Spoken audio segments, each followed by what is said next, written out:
So right now we're in a very dangerous situation, and I would say the ball is in India's court.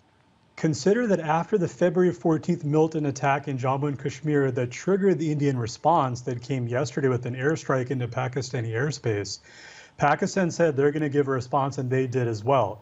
So India gave a response, and so did Pakistan. So now the question is that does India want to give a further military response, possibly through further airstrikes, or does India then return to a more traditional format in the sense that they continue tension along the line of control, and they also embark upon a diplomatic campaign to isolate Pakistan globally?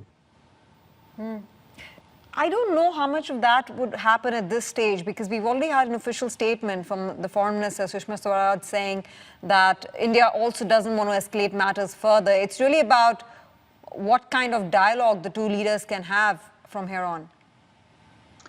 I fully agree with that. I think that both India and Pakistan are in a predicament because both of them absolutely want to balance two things. On the one hand, they want to show strength.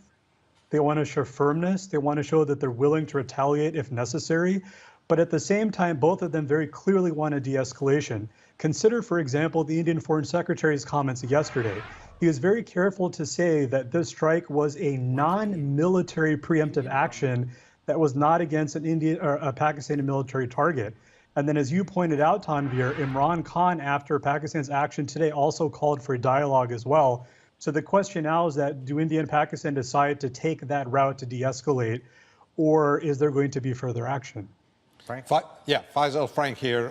Listen, that suggests that perhaps the next step for Modi might be to propose special envoys or special negotiations meeting in Switzerland or at the UN or something of that nature. But does he have the domestic political latitude to pivot away from sort of military action to a diplomatic channel as he's moving into election season? Does he see things the same way? So this is a great point. I think that Modi is operating in a very narrow and restricted domestic political space because, as you're alluding to, consider the context. Modi's up for a very tough re-election campaign coming up here in just a couple months. And obviously, the base for the Bharatiya Janata Party, or the BJP, of course, wants a strong and firm response against Pakistan.